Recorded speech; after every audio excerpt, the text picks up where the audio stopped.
ಮಹೇಶ್ ಬಾಗ್ಲ ತೆಗಿಯಪ್ಪ, ಏನಾಯ್ತು? ಏನ್ ಮುಖ ಸಣ್ಣದ್ ಮಾಡ್ಕೊಂಡು ಹೊಂಟಿದ್ಯಲ್ಲ, ಏನಾಯ್ತಂತ ಹೇಳ್ಬೋದಲ್ಲ? ಮಹೇಶ್ ಬಾಗ್ಲ ತೆಗಿಯಪ್ಪ, ಏನಾಯ್ತು?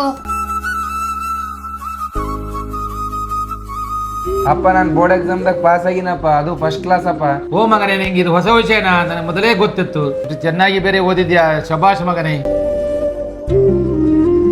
ಹಾ ಆಂಟಿ ಹೇಳಿ. ಸುಜೀಂದ್ರ, ಸ್ವಲ್ಪ ಬೇಗ ಬಾರಪ್ಪ ಮನೆಗೆ. ಮಹೇಶ ಏನು ಮಾತಾಡ್ಲಾರ್ದೆ ಬಾಗ್ಲ ಹಾಕೊಂಡಿದ್ದಾನೆ. ಹಾ ಆಂಟಿ, ಇವಾಗಲೇ ನಾ 5 ನಿಮಿಷದಲ್ಲಿ ಅಲ್ಲೇ ಇರ್ತೀನಿ. ಅಪ್ಪ ನಾ ಸ್ವಲ್ಪ ಹೋಗಿ ಬರ್ತೀನಿ.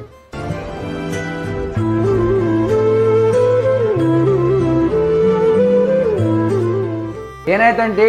ನೋಡಪ್ಪ, ಎಷ್ಟು ಕರೆದ್ರೂ ಬಾಗ್ಲ ತೆಗಿತಾನೆ ಇಲ್ಲ.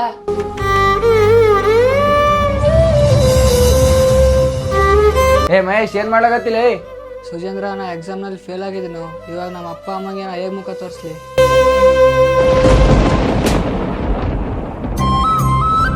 ಇದೆಲ್ಲ ನಿಂಗೆ ಅವಾಗ ನೆನಪು ಬಂದಿಲ್ಲಲ್ಲ ನಿಂಗ?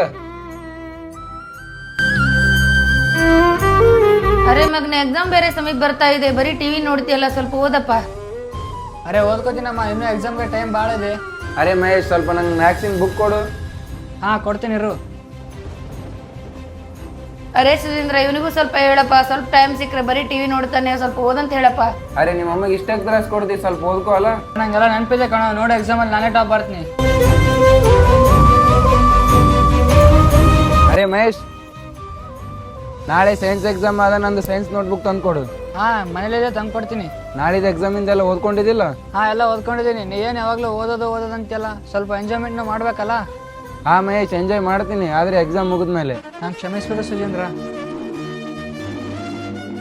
ನಿನಗೆ ಕ್ಷಮೆ ಕೇಳ್ಬೇಕಂತಿತ್ತಂದ್ರೆ ನಿಮ್ಮ ಅಮ್ಮಂಗೆ ಕ್ಷಮೆ ಕೇಳು.